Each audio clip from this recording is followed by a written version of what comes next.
Quand Allah a résolu de diriger un homme et de l'affermir, il envoie vers lui l'ange de la grâce.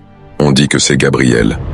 Celui-ci chasse les démons loin du mourant et fait disparaître la pâleur livide de son visage, en sorte que le mourant sourit infailliblement. Souvent, on voit le mourant sourire de joie dans cette situation, à cause du bon ange, qui est venu à lui par grâce d'Allah le Très-Haut. Et l'ange lui dit, « Ô toi, un tel, ne me connais-tu pas? Je suis Gabriel, mais ceux-ci sont tes ennemis, les démons. Meurs dans la religion orthodoxe, la religion musulmane. Il n'est pas de chose plus aimable et plus réjouissante pour l'homme que cet ange. C'est là la parole d'Allah le Très-Haut. Donne-nous une grâce, venant de ta part, car c'est toi qui es le souverain dispensateur. » Ensuite, le mourant est saisi, au moment où l'ange le transperce.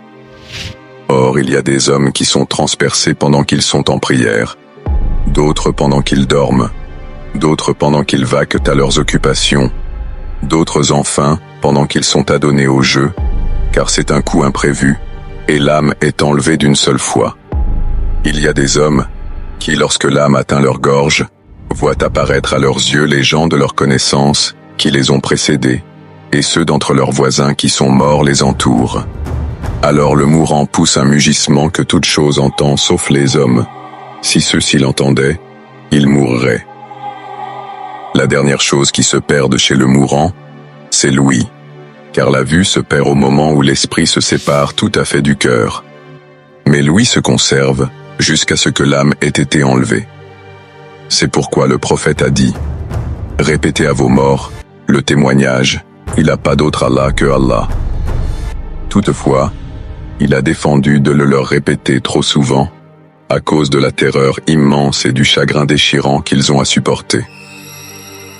Quand vous regardez un mort, et que vous voyez que sa salive a coulé, que ses lèvres se sont contractées, que son visage est devenu noir, que le blanc de ses yeux se montre, sachez qu'il est damné et que la réalité de sa damnation dans l'autre monde vient de lui être dévoilée.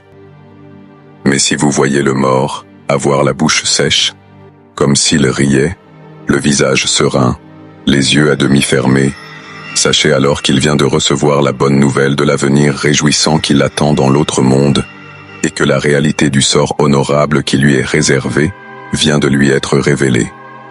À partir de ce moment, les états des morts diffèrent les uns des autres. Il y a des hommes que l'ange transperce avec une lance empoisonnée qui a été trempée dans un poison de feu. Alors l'âme s'enfuit, elle s'écoule en sortant, et l'ange la saisit dans sa main, tandis qu'elle tremble, plus semblable au vif argent que toute autre chose. Elle a la grosseur d'une abeille, tout en gardant son individualité humaine. Ensuite, les anges s'en emparent. Il y a d'autres hommes, au contraire, dont l'âme est extraite lentement, jusqu'à ce qu'elle soit resserrée dans le larynx. Mais, il n'en reste dans le larynx qu'une partie détachée, reliée au cœur. Alors l'ange la transperce avec cette lance que nous avons déjà décrite. Car l'âme ne se sépare complètement du cœur que lorsqu'elle a été transpercée. Or le secret de cette lance, c'est qu'elle a été empoisonnée dans la mer de la mort. Lorsqu'on la place sur le cœur, sa vertu se propage de là dans tout le reste du corps, comme le venin le plus subtil. C'est dans le cœur, en effet, qu'est placé le secret de la vie, et le secret du cœur laisse des traces sur lui dès la création première. Un scolastique a dit, « La vie n'est pas identique à l'âme. La vie, c'est la fusion qui s'opère entre l'âme et le corps. » Tandis que l'âme persiste à monter et à s'élever, le mourant est assailli par les tentations. Celle-ci consiste en ce qu'Iblis lance ses auxiliaires contre cet homme-là en particulier. Il les emploie contre lui et le remet entre leurs mains.